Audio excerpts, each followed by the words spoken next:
നമ്മൾ തളർന്നിരിക്കുമ്പോൾ നമ്മളെ തേടി കടന്നു വരുന്നൊരു കൃപയുണ്ട് കേട്ടോ. ഈശോയുടെ അനന്തമായ കൃപ. ഇന്ന് ആ കൃപ നമ്മുടെ ജീവിതത്തിന് എല്ലാ മേഖലകളിലും നിറയപ്പെടട്ടെ. യേശുവേ എന്നൊന്ന് വിളിച്ചേ. യേശുവേ നമ്മൾ വിളിക്കുമ്പോൾ നമ്മൾ തളർന്നൊക്കെ ഇരിക്കുന്ന സമയത്ത് നമുക്ക് ബലം നൽകുന്ന കർത്താവിൻ്റെ ശക്തി.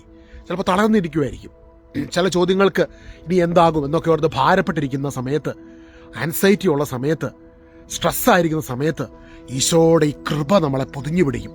ആ കൃപയിലേക്ക് നമ്മളങ്ങ് ആശ്രയിച്ചാൽ മതി.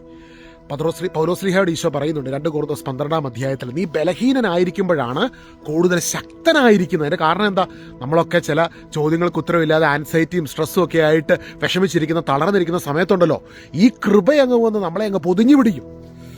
ഹല്ലേലൂയ. ആ കൃപയുടെ അഭിഷേകത്തിൽ നമ്മൾ നിറയുമ്പോൾ ഈ ഭൂമി നിൽക്കുന്നതല്ല, സ്വർഗത്തിൽ യേശുവിനോടൊപ്പം ഇരുത്തപ്പെട്ടിരിക്കുന്ന അവസ്ഥയെ നമ്മൾ തിരിച്ചറിയും. കൊളോസോസ് 3 അധ്യായം 1 മുതലുള്ള വാക്യങ്ങളിൽ നമ്മൾ കാണുന്നതിനെക്കുറിച്ച്.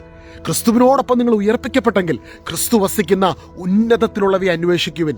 ഇന്ന് നമ്മളെ ബോധർ ചെയ്യുന്ന പല വിഷയങ്ങളും ചുറ്റും കാണും. പക്ഷെ ഒരു നിമിഷം അതിൽ നിന്ന് കണ്ണുകളെടുത്ത് നിന്നെ ചുറ്റി വലയം ചെയ്യുന്ന കൃപയുടെ ആ ലോകത്തെ, യേശുവിൻ്റെ സാന്നിധ്യത്തെ, നീ യേശുവിനോടൊപ്പം ഇരുത്തപ്പെട്ടിരിക്കുകയാണ്.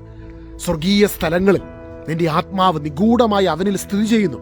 കൊളോസോസ് ലേഖനം 3 അധ്യായം. ഇന്ന് ഈ തിരിച്ചറിവ് നൽകുന്ന പ്രത്യാശയിൽ നിന്ന് വ്യതിചലിക്കാതെ നമുക്ക് പ്രാർത്ഥിക്കാം. നമ്മൾ ആയിരിക്കുന്ന മുറി മുഴുവനും, വീട് മുഴുവനും, നിങ്ങൾ ആയിരിക്കുന്ന സ്ഥലം മുഴുവനും പരിശുദ്ധാത്മ അഭിഷേകം കൊണ്ട് ഈ നിമിഷം നിറയപ്പെടുന്നു. ആ ഹെവിനെസ്, നമ്മളെ വരിഞ്ഞു മുറുക്കിയിരിക്കുന്ന ആ ഹെവിനെസ് യേശുവിൻ്റെ അധികാരമുള്ള നാമത്തിൽ ഇതാ വിട്ടുപോകുന്നു. നമ്മളെ അസ്വസ്ഥപ്പെടുന്ന അസ്വസ്ഥതകൾ യേശുവിൻ്റെ അധികാരമുള്ള നാമത്തിൽ വിട്ടുപോകുന്നു. കാറ്റേ അടങ്ങുക, കടലെ ശാന്തമാവുക.